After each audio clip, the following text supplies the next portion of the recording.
Hi, I'm Timo with Bebop. Thanks for joining us at a bike fair event.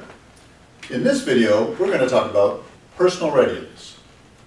At this table, we want to make sure the rider is prepared to roll without encountering any mishap or frustration.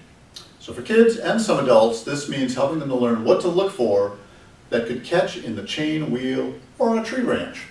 So first thing, the pant leg, chain side, needs to be secured, rolled up, or use a strap. The shoelaces need to be tied. Oh, got to work on that one.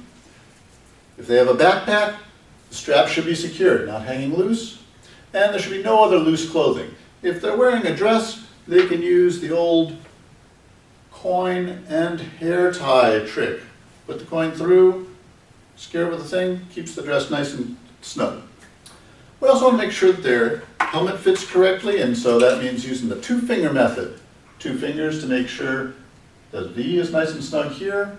2 fingers so that this is nice and tight. This is a little loose right now, so we would adjust it. 2 fingers to make sure that the helmet is not too far from the eyebrow.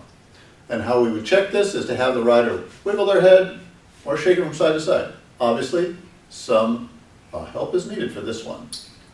We also want to remind riders to bring water so they don't get super thirsty, and maybe a snack so they don't bonk and lose their blood sugar.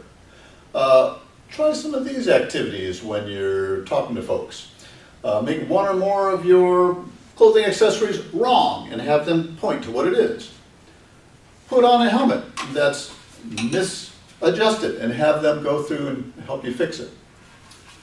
For a final bit of advice, you could talk about strategies for the season you're in. For example, in summer, you might suggest they bring along a bandana that they could soak in water, put around their neck, instant portable air conditioning. For the seasons when the days are shorter and get dark sooner, you could encourage them to wear something bright and or reflective. And the bonus for this is if it's near Halloween, they can go as a Peabody employee when they're trick-or-treating. Thanks for joining us, thanks for watching, and have fun.